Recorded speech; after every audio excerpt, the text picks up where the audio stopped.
In the spring of 2023, I set off on a walk across southern England. Starting at the coast in Norfolk, I went inland until I reached the English Channel, where I followed the coast westwards and went all the way around Devon and Cornwall, ending up in Bristol.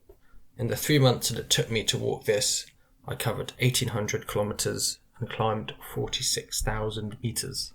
It was amazing, and I'm going to tell you all about it in these videos. So why do this? The short answer is I was feeling burnt out and wanted a change of pace.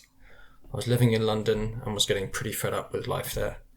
It's a city I was born in and grew up in, and apart from a few years at university, I spent most of my life there. I felt a bit trapped and could see myself having some sort of breakdown in the not too distant future. Luckily, I'd been getting increasingly into being active and going outdoors, and knew that this was something which made me excited and happy. I'd started going on little cycle tours over the previous couple of years, which really stoked my thirst for adventure.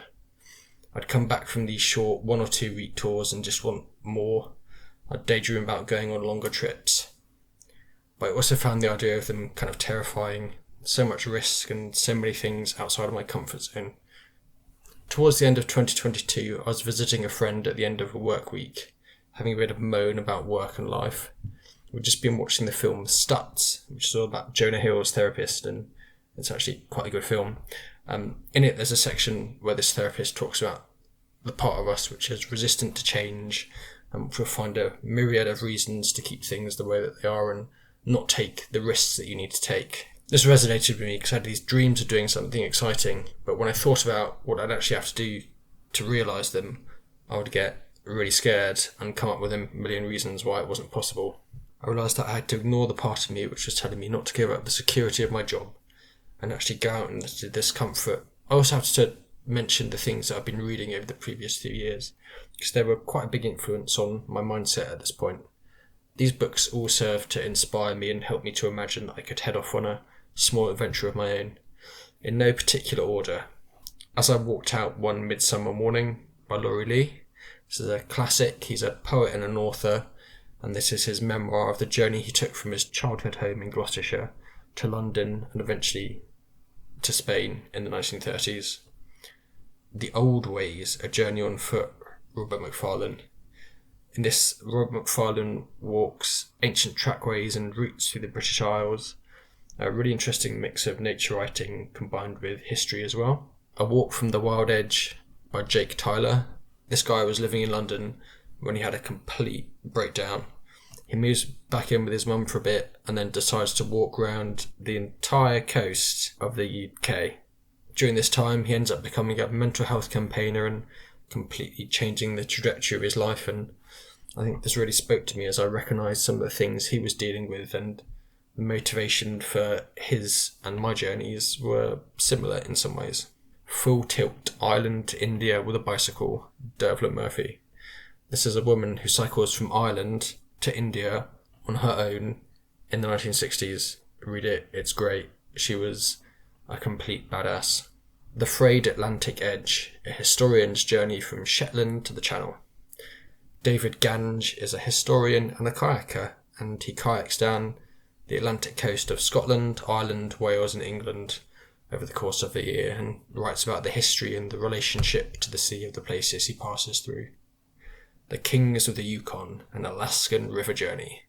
Adam Weymouth. This guy canoes the entire length of the Yukon River in Canada. As well as being a travelogue of his journey, it's also about the journey of the salmon down the river and the history of the fish in this part of the world. The Salt Path, Rain or Win. If you hadn't heard about it, this is a book about a woman and her husband who get hit by the double whammy of being made homeless and then learning that the husband has an incurable neurological disease which is eventually going to kill him. Being homeless and having no money, they decide to walk the entirety of the South West Coast Path. Loads of people on the Coast Path asked me if I'd read it, and I had. A lot of what these books have in common is they're about slower, self-propelled journeys. And what comes up in a lot of them is the way that this type of travel changes your relationship to the landscapes you go through, and how it gives you access to some quite unique experiences and perspectives through this type of travel. I'd begun to recognise a bit of this from bike touring, and was a big part of what I enjoyed about bike touring. Anyway, I came home for Christmas and told my family about what I was thinking of doing. They were very supportive and thought it was a great idea, which was nice.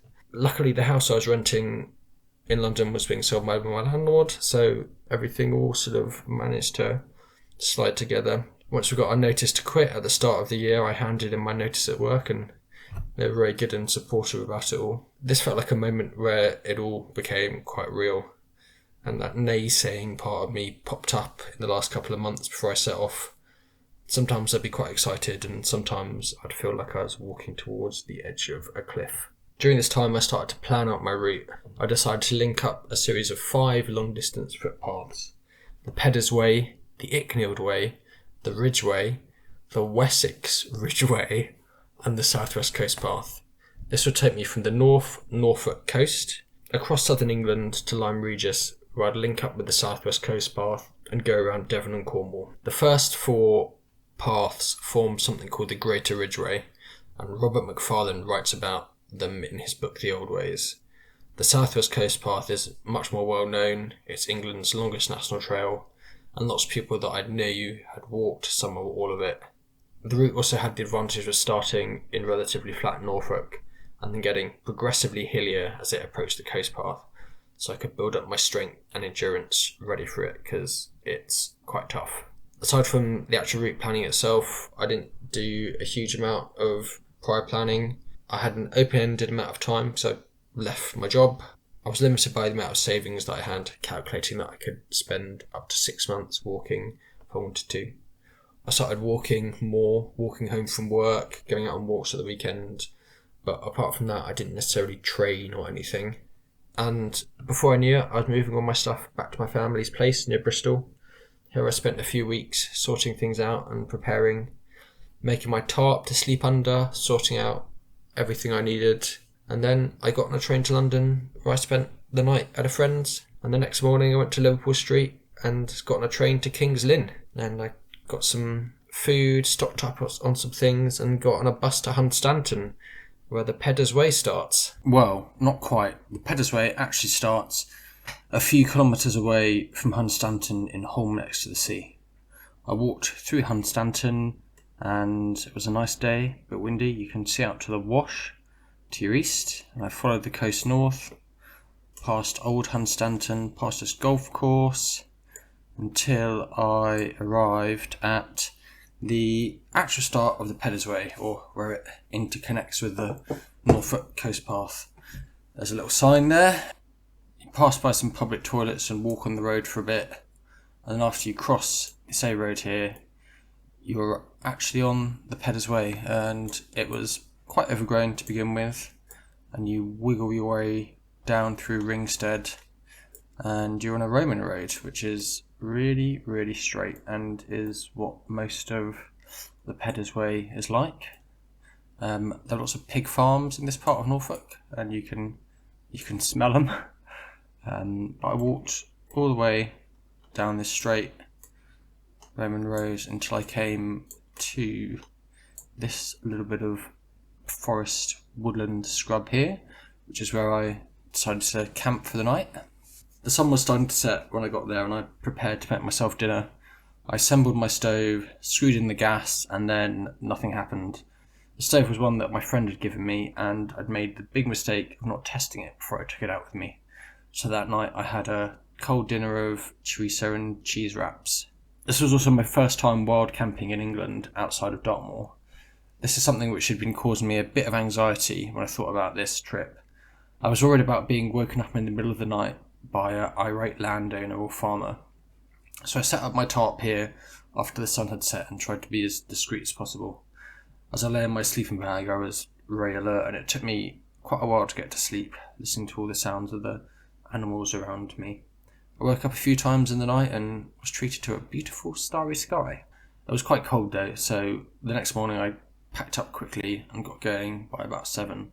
One thing that I immediately noticed was how early it became light. I think I first woke up at about 5 and could see the dawn starting to come. The Peddars Way continues following this Roman road going south. Here I turned off to go into Great Massingham, down Mad Dog Lane, where I got a coffee at the little cafe there, and I sat outside on the green and attempted repair of my gas stove with some duct tape. Following this, I returned back to the Peddars Way. This joins up with the road for a few kilometres until you reach Castle Acre, which is down here. I sat here for a little bit and dried my bivvy bag in the morning sun and had a little bit of lunch. I went into Castle Acre itself and had a look at the castle there, which is pretty impressive. This next bit has a fair amount of road walking. You cross some pretty busy A roads, which are not so nice. Eventually I came to this A road east of Swaffham, where there is a McDonald's, and I sat in here while some rain passed and had a little bit of a panic moment because I had no idea where I was going to sleep that night. Then there were no campsites nearby and I was kind of wondering what the hell I was doing. Once the rain had passed, I set off again and thought about finding somewhere to sleep. The path is along a track for a while and then crosses through into North Pickenham.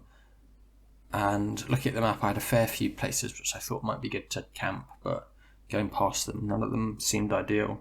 So I kept on going on towards South Pickenham. And South Pickenham is part of a big estate, and a man that I'd met earlier in the day told me that the person who owned it had loads of private security everywhere. So sure enough, as I was walking down this road here, this unmarked white van came down the road and drove very slowly past me, and then 5 minutes later it passed me again going the other way, and then again coming back, and that was a little bit disconcerting.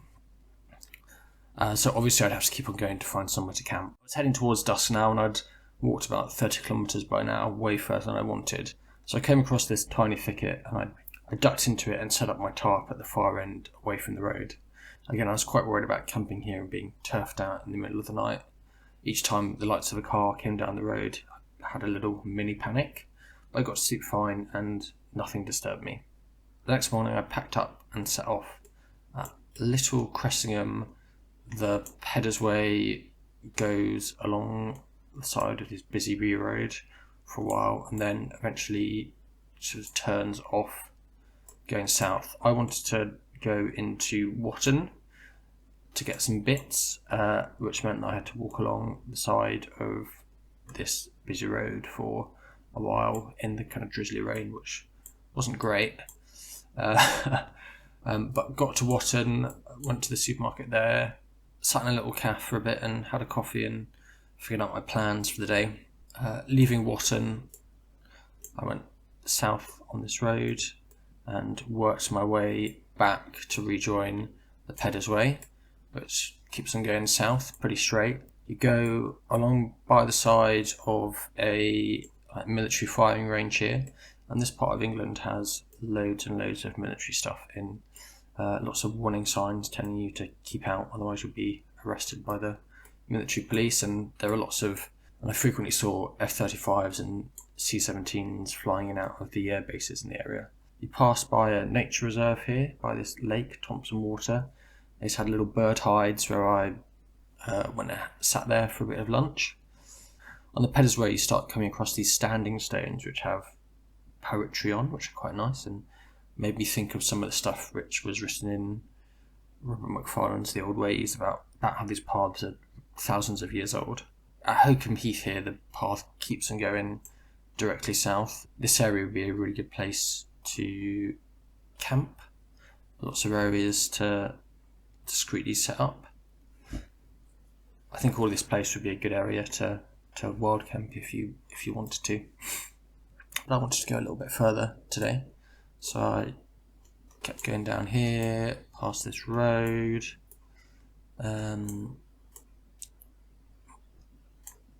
crossed underneath the railway, crossed past another busy road, and then turned off to go to a campsite. And I got a little lost going here because I actually went sort of round this way.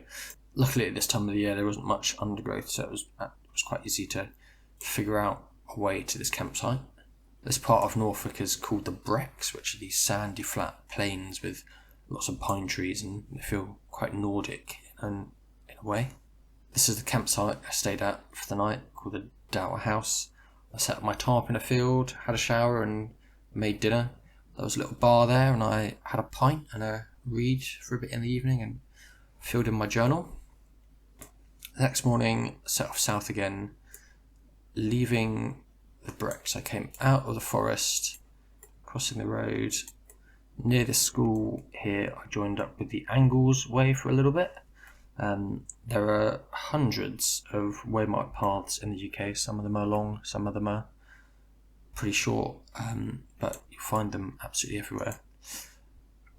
The Icknield Way skirts by Netters Hall Heath, which is where the end of the Peddars Way is. There's a small visitor centre in this northeastern part of the reserve where I used the bathrooms there and got a flapjack from the cafe van. Walking along to the western side, you come to the end of the Peddars Way and the start of the Icknield Way.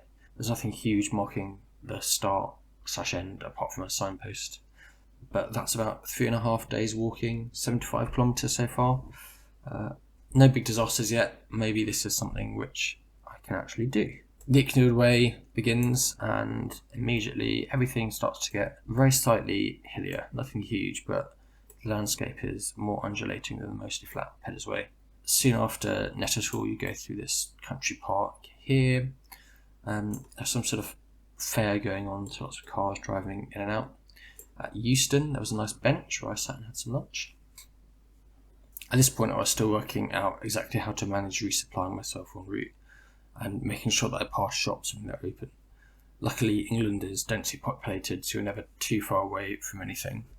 What this did mean was that I had to head into Thetford, and the Icknield Way doesn't go through Thetford, it heads southwest from here. The map I had with me showed that there might be a path into Thetford further along this A road.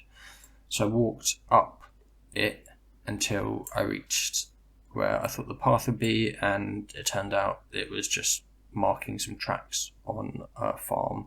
So I kept on walking up the A road all the way into Thetford, which was not so fun. Eventually I got to Thetford and went to the top of the old castle here to have a look at the view. I went through to the west side of Thetford with all the supermarkets and things and sat in a McDonald's for a little bit and charged my phone, and then went to a supermarket to buy some food. After this, I went and rejoined the Icknield Way and Icknield Way. I think this is one of the branches of the Icknield Way because it has various different parts of it and it doesn't seem to just follow a single path. I kept on going until I reached the King's Forest, which is where I planned to camp for the night. The sun was starting to set at this point. There were signs around the entrance talking about CCTV, so I was a little bit spooked about finding somewhere to camp.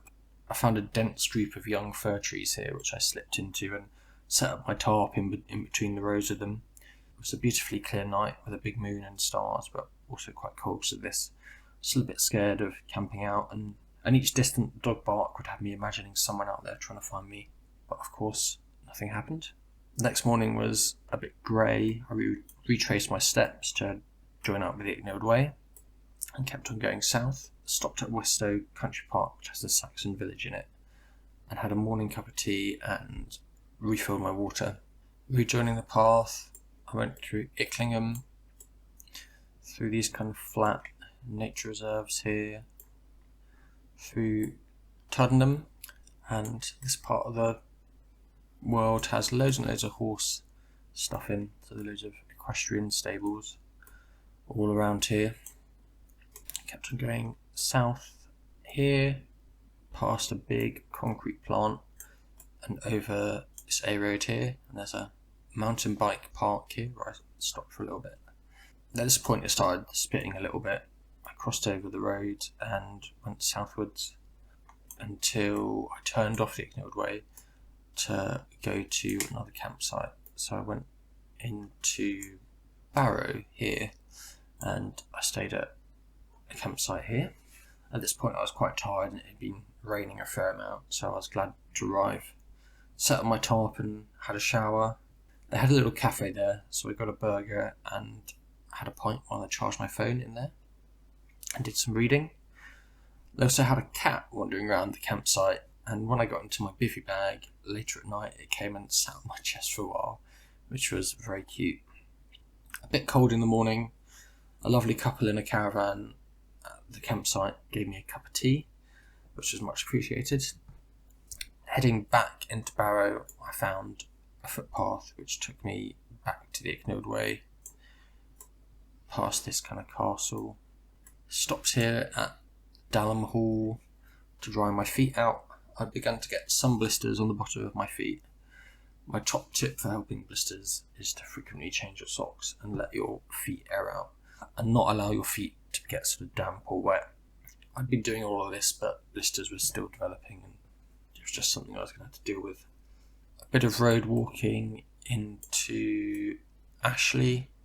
I don't remember a huge amount about this next bit, to be honest, apart from it being like horse central and loads of paddocks and races and things, or gallops, I think that's what they call them.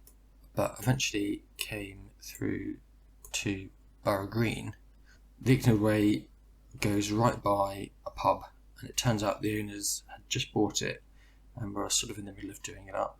They had a nice fire going, so I got a drink and read for an hour in the warmth. After this, I set off to find somewhere to sleep. I had a little bit of a mini panic about finding somewhere to stay.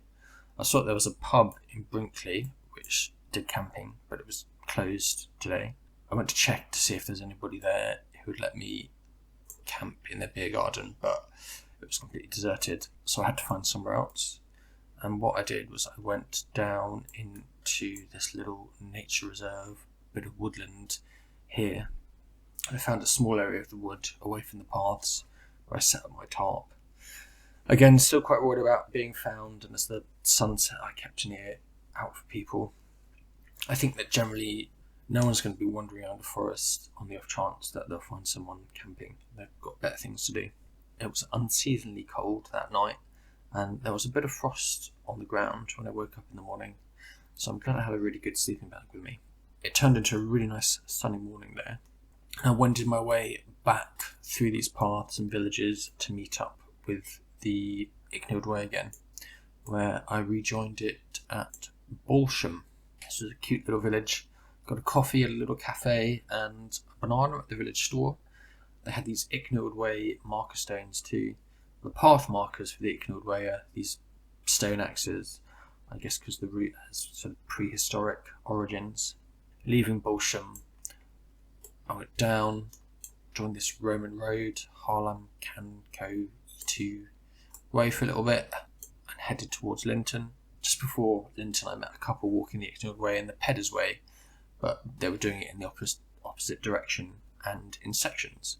I stopped and had a chat with them for a good 10 minutes. It's always nice to talk to other walkers. Don't remember a huge amount about Linton, if I'm being very honest. Following Linton, I went up past where the zoo used to be, over the hill, and down into Great Chesterford. I got myself a sandwich at the fancy deli there for lunch, and then went to the train station and got on a train, because at this point I took a break to go bouldering with some friends in France. Around the end of April each year, a friend gets a group together to go bouldering in Fontainebleau, just south of Paris, and it's this sort of like birthday celebration, and it's always a fun trip. But this presented me with a chance to have a small break from walking, and then use this first week as a bit of a shakedown trip, with the opportunity to send things back home or pick things up if I needed them. So I got the train back to London, where I left my hiking things with some friends, and then went to some other friends who were going to France on this trip, and got a lift with them. Had a lovely 4 days climbing in France, and then came back and picked up my hiking stuff. I sent a fair amount of stuff back home with my climbing gear, lots of unnecessary little knickknacks which I realised I didn't need, and then got back on a train to Great Chesterford, ready for the rest of the walk. Heading out of Great Chesterford, you cross over the railway, over the motorway, and then start heading south. This bit here was pretty overgrown and lots of rabbit holes, so I was kind of worried about twisting my ankle, but it was fine. Wiggle my way through these bits. You can see it's getting a little bit more hilly here. At Elmdon, I sat in a bus shelter to have a little rest. I did the Ride 100 last year, and I remember the route coming through this part of the world. A lady who was walking past stopped to talk to me and asked if I wanted to have a drink of water or use the toilet at Elmdon Village Hall, which I did both, and it was very, very kind of her. Wiggle through some more villages until you come to the edge of this ridge here. This track heading downhill was really nice. I could see a herd of deer running through the fields nearby. I think this is also probably the first of these noticeable short ridges which you're going to start following. One thing that became clear is I was going to have quite a lot of time to kill over the next few months. As the year heads towards the summer, the daylight hours increase, and I would have to set up camp later and later in the day and wake up earlier and earlier. This sometimes gives you more than 16 hours during the day to do things, and you can't walk for 16 hours straight because you'd end up absolutely knackering yourself. This path goes into Royston, which is a fairly large town. I stopped here to get some bits for dinner and get some water, and then went up onto Thurfield Heath here, where there were some really nice views out from this viewpoint. I crossed over on the edge of this ridge and found a little spot to camp here, where I set up my tarp in some shrubs in the woods. I think by this point I was starting to get over my fear of wild camping, and also starting to get a sense of where good places are just by looking at a map. Nice and clear night, not too cold. A bit of a misty start. Got out of the woods and up onto this road here and walked into Thurfield. Sat on a bench and taped up my feet to help with the blisters. And as you can see, there are absolutely loads of paths around here, so it was a little bit tricky navigating. The good thing about these named trails is that they're usually waymarked pretty well, and they have signs for them everywhere, which makes things easier. My memories of this section are quite vague. I don't remember a huge amount about it, aside from stopping here for lunch on a cut down tree in the sun, which was pretty good, and then heading down across this road and into Baldock, where I stopped and went to the supermarket to get some food. You definitely get some weird looks wandering around a supermarket with a big pack. Continuing through Baldock, I went out and wiggled my way over the motorway and to Radwell, which is where I booked a campsite for the night. It was very basic, but I was having trouble finding somewhere good to wild camp nearby, and was a little bit worried about camping near a big town. They didn't have any showers there, but there was a motorway service station just up here, which I walked to and used their showers, which are a bit gross. I came back, made dinner, read for a little bit, and then went to sleep. I set off from Bradwell and linked back up with the Icknield Way in Letchworth Garden City. It's an interesting town from an urban design point of view. I stopped in the centre of town and got a new rain cover from my pack. The one that I'd brought with me was about 10 years old and just not waterproof at all. I also went to Morrison's to get some food and sat in the cafe to charge my phone for a bit. Continuing onwards, you come out of Letchworth Garden City and walk down the hill, and here, when you look south, you can see these kind of railway viaducts, which are on the line heading up to Great Yarmouth, and nice to see where I'd been a few weeks ago. Makes you feel like you made some progress. Went through Ickleford along this quite nice route into Purton. Here I could see these like big storm clouds to my northwest, but luckily they were in the distance, threatening and missing me. At Purton I sat on a bench and had a bit of lunch, and then climbed up onto the Pegston Hills. I think this is the first probably proper hill of the walk so far, one that I found actually kind of big and long. I was just on the edge of the incoming rain, so I got a light spitting and a nice view of the dark clouds. Came down from the hill and kept on going the Icknield Way. Walked up to Galley Hill here. I can get a nice view of Luton to the southwest. Heading down here, the rain finally caught up with me, and I had to put on my raincoat and shelter behind a tree while it tipped it down for about 10 minutes. Once there was a gap in the traffic on this busy road, I crossed over and went into Streetley, and the rain started to die down. Went to the pub in Streetley to warm up and had a couple of pints there. Following this, I headed out to find somewhere for the night. I'd thought that along here would be a great place to find little spots, but it turns out that the edge of hills is generally a rubbish place to camp because it's too steep to set anything up without rolling down the hill during the middle of the night. Luckily, I went down to this tiny little bit of access land here where I think there used to be a quarry, and found a little hidden place to set up the tarp. Got myself ready for the night. Still a little bit of camping anxiety, but going down all the time. Leaving my camp spot, I went up to Sundon and down, crossing over the railway and motorway here. I knew it was going to be quite rainy later today, so I wanted to make some sort of progress while it was still dry. Looped through these little paths until I came to Chalgrave, where it started to split here. So I put on my rain gear and prepared for a bit of a soggy day.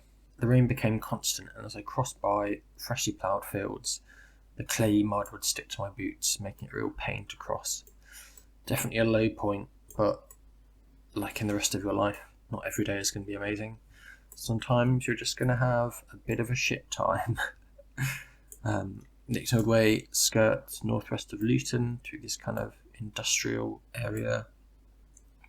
Stopped in a bus shelter out of the rain for a little bit here, and then down the bottom of this hill through Soule and up the Green Lane track, which seemed to take absolutely forever in the rain, but eventually came out here in the sort of west side of Dunstable. Stopped in a little off licence to get some snacks, and then headed up onto the Dunstable Downs. Looking at the rain radar, I could see loads of heavy rain incoming, so I rushed onwards to the Chilterns Gateway Centre, which is a National Trust place at the edge of the Downs here. There's a really nice cafe, and I sat here to wait out the rain. Had several cups of tea and a bit of cake. I couldn't wait forever though, and once it looked like the worst of it had passed, I set off again. The Icknield Way bends away from the escarpment here because Whipsnade Zoo is south of it and it goes west. What I did was I took a little shortcut by going downhill and walking along this road. I have to say it was not the best choice because it was quite a busy road and it was raining and just not that fun. At Dagnall, I was able to get back onto the Icknield Way and climb up onto Coombe Hill here. I knew this kind of area somewhat because I grew up in northwest London and used to go into the Chilterns for walks with my family or do orienteering events when I was younger. Soon there, I climbed up onto Ivinghoe Beacon, where the trig point marks the end of the Icknield Way and the start of the Ridgeway. Despite being a bit of a grim day, it was nice to have finished another part of the path. By this point, the rain had mostly passed too. A short way down the hill was Town Farm campsite, where I'd booked to stay for a night. As I found a place to set up my tarp, I passed two guys sat at a fire who offered me a beer. Their names were Samuel and Johnny. I got chatting to them and told them all about my walk, and they invited me to join them by the fire once I'd set myself up. They kindly shared their beer and food with me. They were cooking mackerel and this amazing marinated chicken. It was so nice to eat good food. They were both into camping and bike packing, and we stayed up late talking and drinking. The clouds parted and we retreated to a beautiful moon above the clouds. We went to sleep full and satisfied. So this is the end of this first section of the walk. I've covered about 281 kilometres so far, over 11 days of walking. It's still early days, but I feel like I'm getting into the pace of travelling by foot. Definitely had a couple of mini panic anxiety moments, but by now I've started to get a bit of confidence behind me, which is helping with it. Weather-wise, it's been okay, cold and rainy at points, but nothing that hasn't passed by quite quickly. So I'm looking forward to the oncoming spring and summer. physically, I feel pretty good. Looking at the blister scope, I've got some blisters on the bottom of my feet, which by now have mainly healed. Some other ones on my toes as well, but I'm airing them out and they're all progressing through to becoming calluses. There was a bit of a general ache in the bottom of my feet from standing them on all day too, but nothing too awful. Accommodation wise, I wild camped for half the nights and stayed at campsites and with a friend for the rest of the days I was walking. I feel like this is quite a good balance for starting out. In the next video, I'll talk about walking the Ridgeway and the Wessex Ridgeway. Thank you for your time, and I hope you've enjoyed this video. See you soon.